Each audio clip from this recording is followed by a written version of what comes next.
Hey friends, in this video, I'm going to show you a quick and easy way to add some razzle dazzle and interest to your email. This is only going to apply to the emails on desktop, but it's just that added effort that really makes things absolutely beautiful.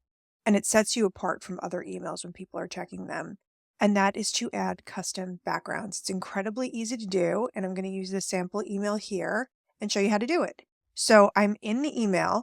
And what I'm going to do is if you go over to the top of the screen, I have add elements, manage element, appearance, saved items. We're going to be going into appearance today. So I'm clicking in here and then I'm going to go to template and it's going to drop down. It's going to give me the option for a background color, body color.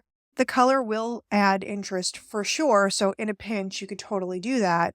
But what I like to do is I like to upload from my backgrounds. And every month I send level users a curation of backgrounds that are in season and make it just a little bit easier for when you're creating your emails.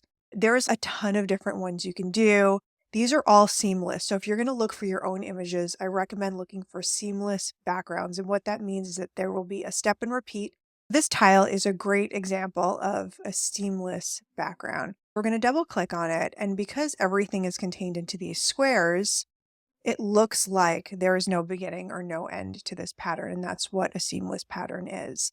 So right now I have it set on no repeat, but I'm actually going to add repeat, and I'm going to change it to auto instead of cover, and you can see how that just made it look smaller.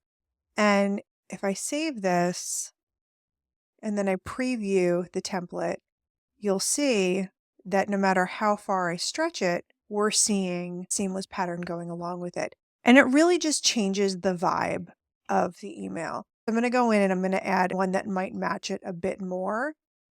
That's okay, but I think we can do better. Let's see. Now you could see this is a step and repeat, and you can't tell where it begins and where it ends. And that just changes the entire feeling. It is that easy to add a background. And I hope that you found that helpful and you play around with it. If you preview them, you'll see that it does not appear on the tablet or on mobile.